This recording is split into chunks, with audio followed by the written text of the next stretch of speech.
guys, the Caramel here. Today we're going to be making Greek yogurt cinnamon crumb cake. Now, why the Greek yogurt, you might ask? I'll say this is kind of like what I imagine actually going to the sausage factory is like.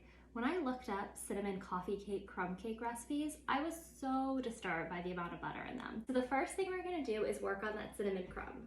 So get a small to medium sized bowl and you're gonna put in a 1/4 cup white whole wheat flour, a 1/4 cup brown sugar, cinnamon, nutmeg, and then that butter. I made little like cut marks through it so it's gonna be easier for me to mash. And we only are using 1.5 tablespoons for the whole recipe. Drop that into your dry ingredient. Use a fork and get mashing. And if you can see, just like this. And the goal here is to really end up with little crumbs, so to speak, of the cinnamon. So we're gonna set that aside and we're going to move on to our cake batter itself. So taking a large bowl, we're going to start with our wet ingredients. So that's 3/4 cup of Greek yogurt. I use 0% like non-fat Greek yogurt. It's what I eat for breakfast. A lot of recipes will say to use a higher fat, but I honestly don't taste the difference, so I don't see the point. 2 eggs. Our avocado oil. Now remember that avocado oil and Greek yogurt blend is what's taking the place of our butter. 2 teaspoons of vanilla. Now I'm going to take my whisk and mix this all together. Okay, so now we're going to add the dry ingredients to the batter into our wet ingredients. 2/3 cup of granulated sugar, 1 1/3 cup of that white whole wheat flour, baking soda, baking powder, and salt all in here, and some more cinnamon because after all, this is a cinnamon crumble cake. We're going to take our wooden spoon and stir that together.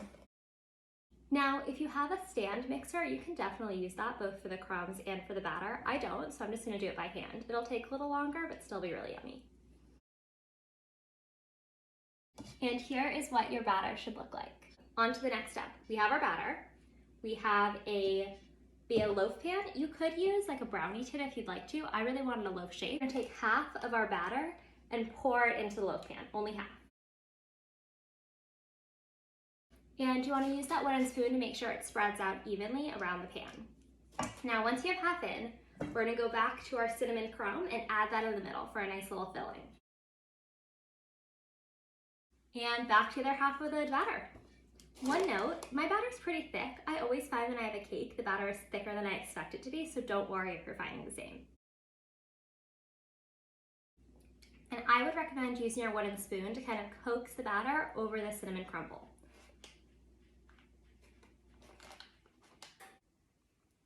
Now, once you're confident you've gotten all that batter out of the pan, it should look something like this. And we're gonna take our reserved brown sugar and cinnamon. I already added it together here and dust it over the top. Now, most recipes will have you do more crumble on top, but that just means more butter, so we're gonna try things a little differently. Okay, now this is gonna go in the oven. So 40 minutes later, I have a great looking cinnamon crumb cake. Now, this is a really good thing to call out. Every single oven's different, so before you rely just on the timing a recipe tells you, you need to use that toothpick test as your source of truth. I thought this was gonna take 25 minutes and it took 15 minutes longer, but look at that cake. Enjoy.